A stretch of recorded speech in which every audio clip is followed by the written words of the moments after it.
We have only to enlarge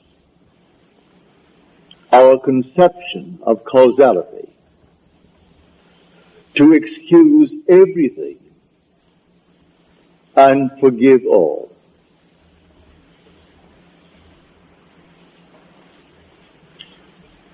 Now let me just state one little thought from Scripture first before we unfold it. As we are told in the 25th chapter of Genesis, in your limbs lie nations twain, rival races from their birth. One the mastery will gain, the younger or the elder reign. The first one is the sense man.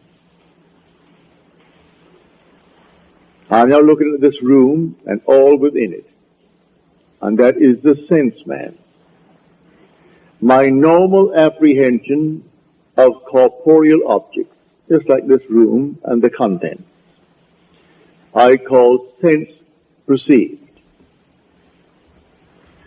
That which is not present, and yet I perceive them, I call that imagination. That is destined to rule. That is the second man, the Lord from heaven. The first man is of the earth, a man of dust. The second is from heaven. So here we are in this world, and this is the world of this dual state within every child born of woman. And so we have the physical man, the man of dust, and then we have the spiritual man, the man of imagination. That is the immortal man. When I see this picture of the duality of man and how all things are created by this hidden man, I forgive everything in this world that the physical man does. For the physical man is only a state. One being is playing all the parts. The part played by the thief is the same being playing the part of the judge who judges the thief. The part who is the murderer and the murdered, these are parts, but the being within is one. Now let me explain it first in the beginning with a simple story.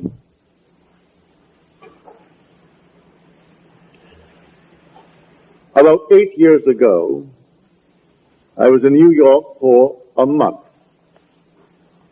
And two of my brothers, Victor and Lawrence, came up and spent 2 weeks with me in New York City. They checked into the same hotel. They wanted to see everything they could within 2 weeks. And I bought them 14 shows. And sometimes they went even to an afternoon show. They wanted to see everything in the crowded 2 weeks. But the one thing my brother Lawrence wanted to see was the new presentation of Aida. Well, the paper said it was sold out from the very moment that it was stated, a new presentation. Same music, naturally. The same score, but new scenery, something new about it. And this captured the imagination of all opera lovers, and they all wanted to see Aida. The one thing he wanted to see was Aida. But the papers had huge big ads. Not one seat is available. Come down and buy seats for the other shows. And this was the old opera house around 40th Street and Broadway. It ran from Broadway to 7th, the old Metropolitan. So this morning we set out. I said, it doesn't really matter. I said, let us go. We have to go down and have lunch anyway. We will go and just see. We got there, and these huge big signs on the outside, no seats for Aida available. And they were plastered all over the Metropolitan. I went in, and there were 3 lines leading towards the 3 windows, selling tickets for the entire season. And there was no seat for Aida. I got into the first line. It was a very long line. When I saw the 3rd line from me moving more rapidly than the 1st and the 2nd. So I moved over to that line. Then we all moved rapidly forward. As we got to the window, and seemingly no hope of getting tickets. But before I left my hotel room, I simply assumed that I had the tickets for my 2 brothers. I didn't want to go. They wanted to see it. So I assumed that I gave them the ticket. I got into this line and we moved rapidly towards the window. As we got there to the window, a tall, blond man, he was about, he must have been 5'11", he must have been about 6'4". He stretched his hand up over my head and diverted the ticket seller as he asked a question, while one in front of me is buying seats not for Aida, for that's completely sold out. He is buying 2 other seats for some other opera. Then he departed after he diverted the man's attention. This man pushed on some bills under the window. And then, as the teller looked at the money, and this man is at the door now, the tall, blond fellow.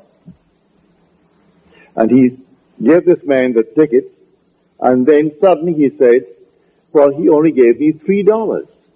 He should have given me, and he mentioned the money he should have given me. At that, he was bewildered. The teller was bewildered. I turned around and I screamed at that tall blonde. I said, sir. I screamed so loudly he couldn't stop, but you're right here. You're wanted. He came back like a little child being led by the nose. He came back and he said, what's wrong? And the man said, this is all that he gave me. 2 $1 bills. He said, oh no, you didn't. He gave you 2 10s. Then I said, no, you didn't.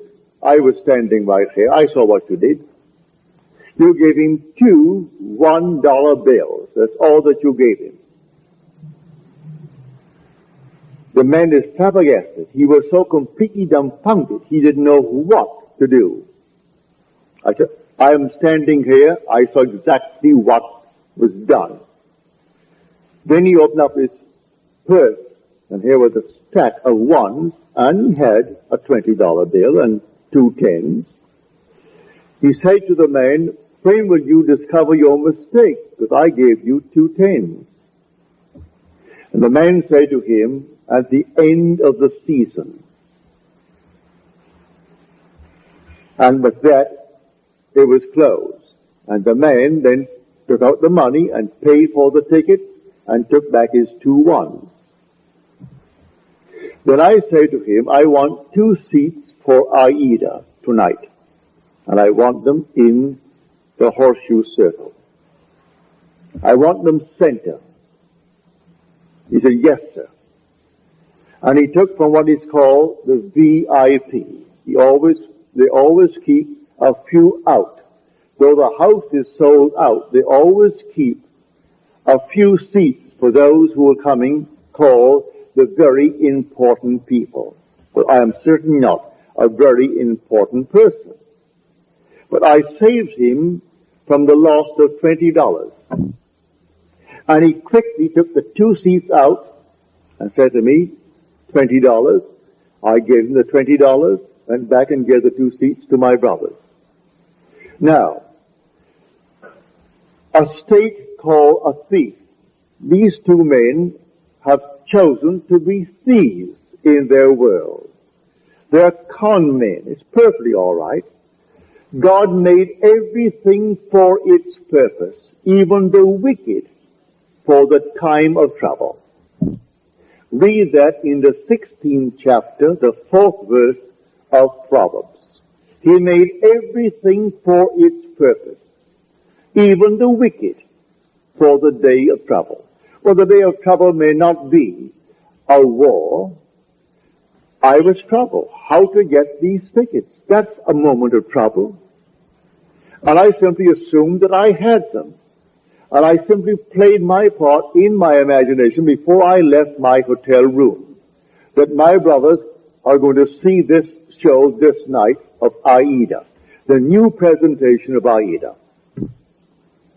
Then 2 who have already given themselves over to the state of a thief.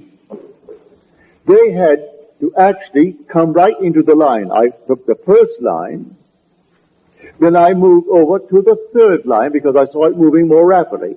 So he comes over to the 3rd line and plays his part beautifully. If he had not done what he did, I would not have received those tickets because I am not a very important person.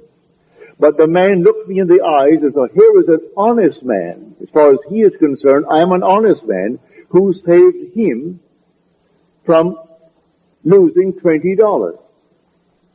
And so he quickly took out the 2 seats. I paid for them, naturally, he didn't give them to me. I was willing to pay for my seats, but you couldn't buy them. All over the place, sold out, sold out, sold out, all over the Metropolitan Opera. You could paste it on the walls, and in a huge big ad in the paper, Aida is sold out. And I went that day and got those seats right in the circle, in center row for my 2 brothers, because one man played his part beautifully. He has given himself over to a con man. He finds it easier to make a living being a con man. There are those who are pickpockets. There are schools that teach people to be pickpockets. Do you know that? They come right out of the school and go into a profession. All right, that's their part. They play that part. Now you play your part beautifully, and one of them can be instrumental in getting you what you want in this world. So I wanted 2 seats for Aida. Were it not for a con man in that world, I would not have had those 2 seats. So he comes into the line where I was in the line. He comes forward, and just as I got to the ticket window, he puts his hand over my head to divert the man's attention. And the one in front of me, who is buying 2 seats, not for Aida because you can't get them. He is buying 2 seats for something else. And he puts out $2 bills instead of 2 tens. And then this man starts, and I turned around as though I was inspired. And with my full voice, I said, "Sir, come back here." He had to come back. So he came on back just like a little child and stood next to me, and he looked down at me. He wouldn't dare budge. And I said, "You didn't give him anything more than what he's showing you now. You give him exactly what he's showing you." Because I was here, and I stood next to you. He was helpless. He couldn't hit me. He was many inches my height. I'm 5'11", and he may be about 6'5" or more. A strong, strapping blonde. But he was impotent in my presence when I called him back. He only played the part. So should I not forgive him? There are infinite states in this world. And all you have to do is forget states. You play your part. And every state necessary to make your part come to fulfillment will be present at the moment that you need it. And so we went over to Longchamp for lunch, and my brother Lawrence and Victor, they had their tickets, and that evening they went to see Aida. So in your limbs lie nations twain. They are rival races from their birth. One, the mastery shall gain, the younger over the elder reign. And the younger is the second, and the second man is the man from heaven. And that man is your own wonderful human imagination, who is God. And there is no other God. That is the Lord from heaven. And the outer man that clothes him, he is under compulsion to fulfill the commands of that inner man. But everyone is falling into states, infinite states. To understand this world, you must think in terms of states.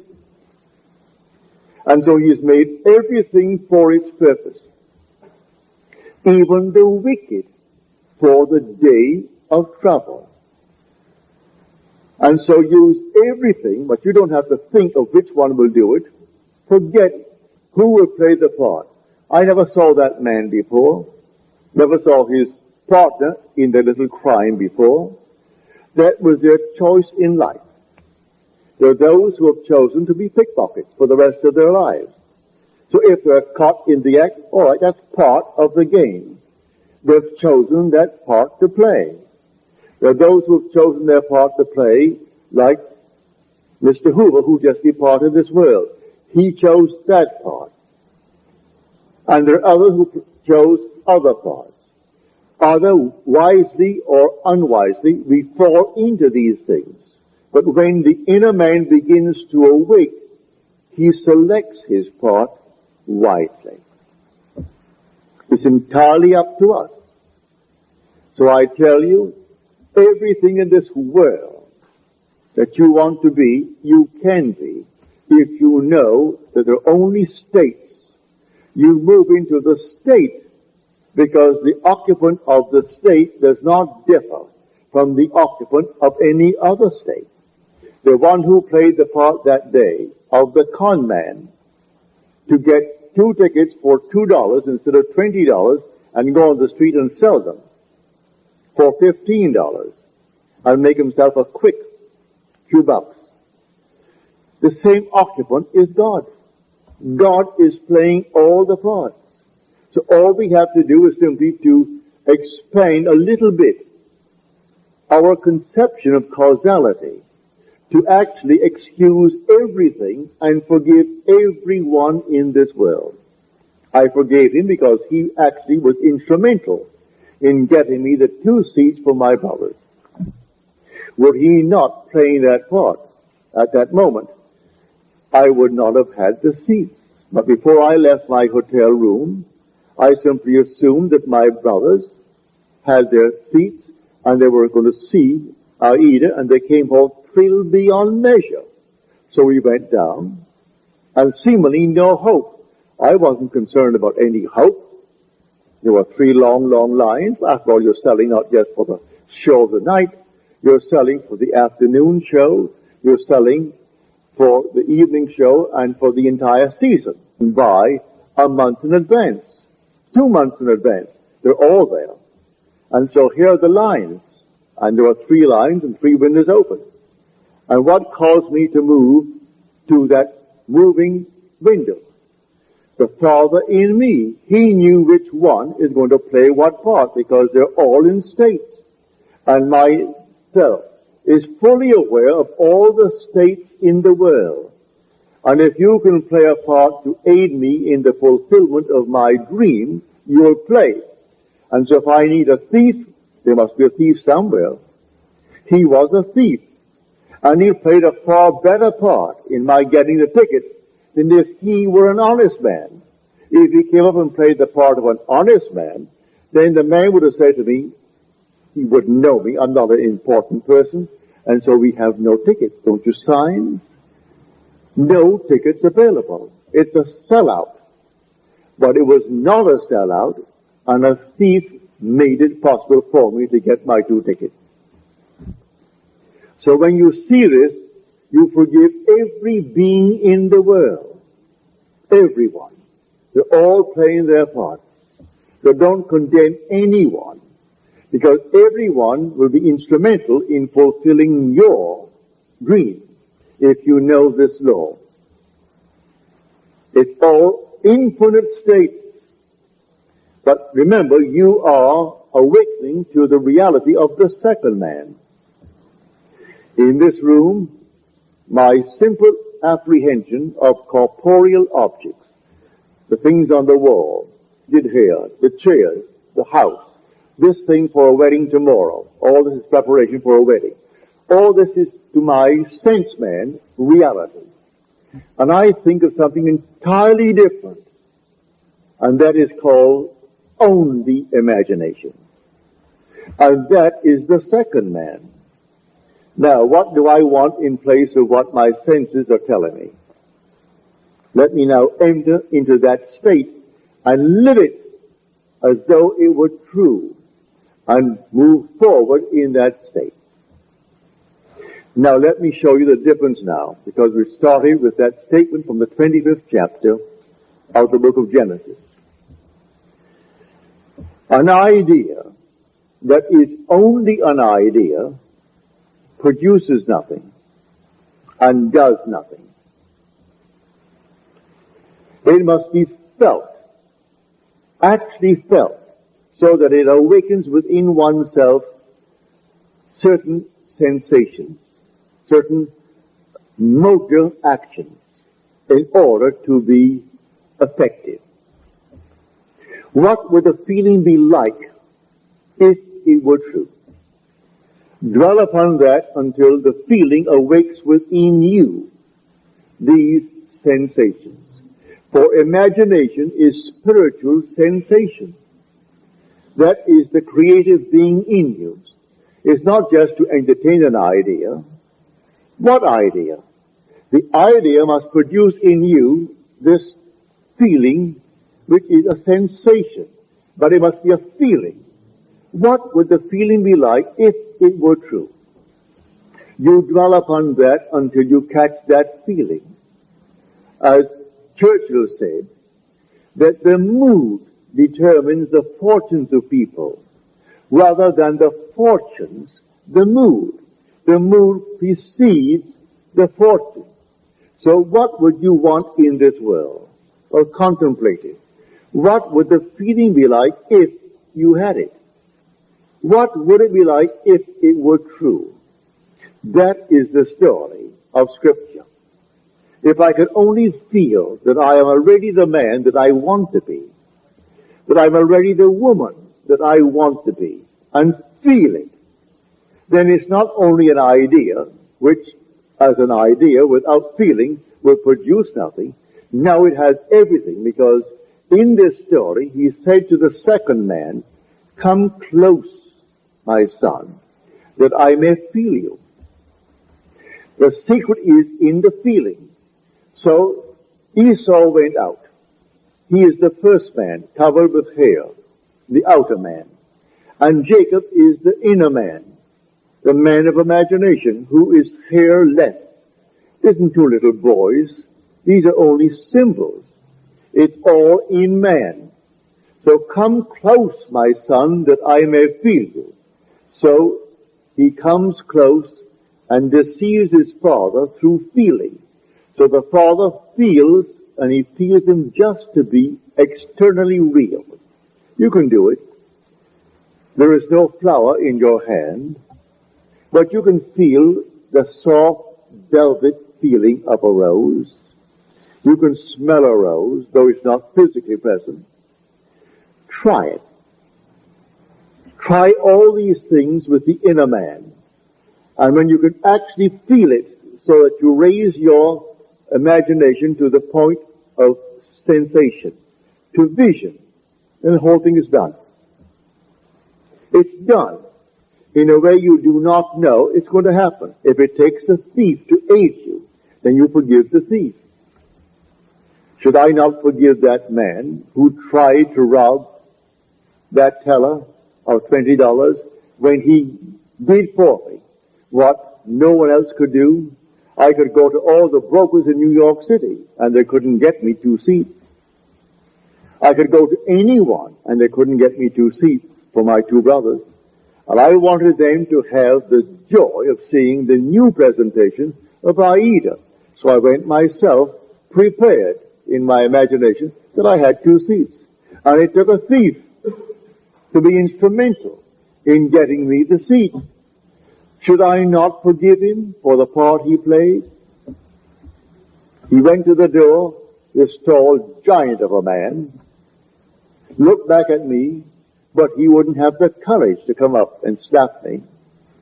There was something in me that dwarfed him in his own mind's eye. So in spite of his height and his bigness and his strength, he couldn't dare strike me, for I was speaking from a different level of consciousness altogether. So I didn't condemn him. He played the part he had to play, and by playing it, I got the seats. So all we have to do is simply to widen, just widen a little bit our conception of causality, to actually forgive all in the world, to excuse everything in the world. They're playing their part. So tonight you want a bigger job, you want more money in this world, you want, and you name it. Well then, it may be a thief who is going to aid you in the getting, without knowing he's doing it. Don't judge him, don't condemn him, just simply, you go forward, knowing that I have ways and means that the physical man knows not of. My ways, the inner man's ways, are past finding out. And you simply go forward in the assumption that you have already achieved what now is only a wish as far as the world is concerned. But you enter into the wish as though the wish is already fulfilled. So what would the feeling be like? Come near, my son, that I may feel you. And so he comes close. He said, come nearer, my son. Then he said to him, you know, your voice is the voice of Jacob. But your hands, your neck, and your scent, you have the feel of my son Esau. Esau is the outer world. So he gives emphasis to feeling. It transcends the voice. The voice was Jacob, but the feeling, the touch, was that of an external world. He could feel the external world. It was a self-deception. He deceived himself into believing that what he desired, he had. It's not 2 little boys born of a woman. All this is parable. The whole story of the Bible is all parabolic. Telling stories that unless you have the depth to understand it, well, then you'll never really. But may I say, you will, eventually you will, and you certainly do understand it now. So tonight is a practical night. Do you know this night what you want? Really what you want? Well, if you do the same thing I did in getting the 2 seats. Do what I did when I was locked out completely from marrying the girl I wanted to marry. I simply assumed that she slept there, I slept here, and I went sound asleep, and in 1 week, my wife did an act which certainly I must forgive. In the eyes of the world, she is condemned for taking what she did not pay for. And yet because of that act, I got my freedom. Then who is the culprit? Am I not? If there's any culprit, I am. If there is any culprit in this world, it is God. There's nothing but God. God is doing all in this world. He created everything in this world. And so if in me he is the second man, and the second man is my imagination, and that is God. For man is all imagination, and God is man, and exists in us and we in him. The eternal body of man is the imagination, and that is God himself. Well, if I in my imagination slept as though I am happily married to a girl that the laws of New York State said I could never get because of my entanglement with my first wife, and in 1 week she performed an act which was judged harshly by society, and yet she was the instrument of my getting my freedom to marry the girl who now is the mother of my daughter. So how can I blame her who performed that act? She was in a state, and who did it? I did it. I did it by simply assuming that I was free and happily married to a girl that the state of New York said I could never marry because of the ancient laws that restricted my desire to get a freedom in that state. So you forgive everyone in this world. They're all playing their parts. In my own case, I have seen thieves. I have seen all kinds of people play their parts. They were instruments in the fulfillment of my desire. So how can I ever condemn all? So the last cry on the cross, Father, forgive them. They know not what they do. Forgive them. The whole vast world is playing until he awakes in that body. He is playing the part, and he plays it automatically, unwittingly. For one who is awake, who knows exactly what he's doing. And so they all play their parts. For God in everyone is the same God. There aren't two gods. There's only one God. And that God is your own wonderful human imagination. When you say, I am, that's God. So tonight you just simply boldly declare that you are the man. You are the woman that you want to be. And walk in that assumption as though it were true. And then let all these sleeping states play their part. May I tell you, in spite of what they appear to be, they are sound asleep. They do not know. He thought he knew what he did. He came right into my line and played his part. I could remain on the first line and waited and waited and waited, and no one would have that part there. I moved over to the moving line, and here he comes. And so how could I ever condemn him? How could I ever, in any way, feel other than thankful? I would say to him, thank you, because you played the part you had to play like a play. So someone comes in on the play, the curtain goes up, and here comes the monster. And he plays it beautifully. And the audience hisses and condemns him. If there's any condemnation of the part, where is the author? Send for the author, for he wrote the part. And the author, if there's any praise, give it to the author. Any condemnation, give it to the author. I know I played a second part, on a play, Broadway. And if I didn't get a hiss when I came on, if they didn't hiss me, I felt I wasn't doing well. But I would say 99% of the time, as I came on and started to play my part, the audience hissed. Then I knew I was really on my toes. I was playing the part well. Because I was a cat in that part. And they couldn't restrain themselves, especially with the matinees, when they had children there. Lots of ladies and children, and they could not restrain their emotion, and they were hissing. Well, then I knew, Neville, you're getting over all right. So I was thrilled with their hissing, because I was playing only what was written for me to play. So, in this wonderful world of ours, we are infinite states.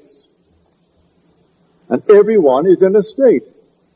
But the one being in one state is the being in all states. There's only one player. God only acts and is in existing beings or men. He is in all the states, and his name in all states is I am. So someone chooses the part, and he wants to be, well, a thief. He finds it easier, he thinks, than getting up, going to work, and punching a clock, and punching it out. He feels it's better for him to live that life. All right, so he's chosen that part if he does it deliberately. Or he might have fallen into it through habit of others, and then it's unwittingly. All right, but he will also pay the price. That is the thing he has to consider. He'll pay the price because the part has a price with it. But in spite of that, he can be used in the fulfillment of your dream. Now, many of you have had, from your letters, dreams of death recently. May I tell you, it's a healthy, healthy sign. Dreams are egocentric. You cannot grow and not outgrow in this world. To outgrow is to die. You die to one state and you move into another state. So anyone dreaming of death, many of you have dreamt of my death numberless times. As Paul said, I die daily. Every day he grows. If he did not die every day, well, then he didn't grow that day. So death, when you see yourself buried, or you see yourself in a coffin, or you see these things in your dream, is only a beautiful symbol of your growth. You are growing, that's why you see yourself buried. Or you see you're in a tomb. It's simply an expansion of consciousness. So you die to one state of consciousness as you enter a greater state of consciousness. So when people see themselves dying, or others say you're dead, it has nothing to do with a little physical body, because you don't die anyway. Not really, for nothing dies. It's always an expansion, an expansion, an expansion. So when you do see yourself being buried, give praise. You have died to your former beliefs. And these archaic concepts that you entertain, which only enslave you, when now someone introduces you to a new idea, and you toy with the idea of accepting it, but you resist it for a while, then suddenly you see your body being entombed.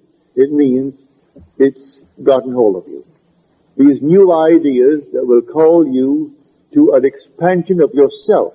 And so the old man dies that the new man may live. A seed must fall into the ground and die before it can be made alive.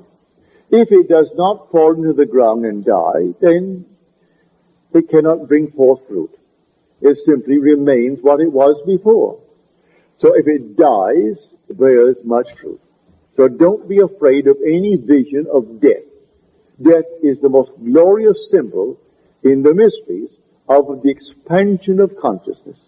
Man is expanding and expanding and expanding in this world. And one day, his wonderful imagination will awaken. And that is God. Then he sees the whole vast world as sleepers. All sleepers, and how can you damn the sleeper? So he played his part. He played it beautifully. I can see all these things in my world where people play so many marvelous parts. And they were sung to sleep, and they thought they were so alert, going to get the better of me. And their attempt to get the better was exactly what I needed to move on. Just move on. They had no idea they were playing their part beautifully. So I forgive all the thieves that came into my world. Even those who actually took from my pocket by not giving me what the contract called for. I thank them because it simply allowed me to become all the more secure upon my own feet and not think for 1 second that I depended upon them or upon anyone else in this world. So let them go their way. They're all sound asleep, playing their parts. But this thing that happened, I would say about 7, 8 years ago, it was so forceful in my mind.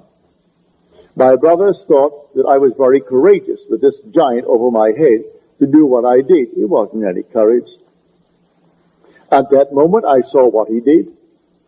And when I said to him, you didn't do it at all. I saw what you did. You stuck $2 there, and there they are. You didn't give him any $10 bills. He opened up his purse, and I saw all these ones, oodles of ones, and then a 20 and a couple of tens at the side. And then he pulled out the tens and gave them and took his 2 ones back. And then he went back to the door with the other partner of his and looked at me so he could have killed me, but he didn't have the guts to hit me. He couldn't.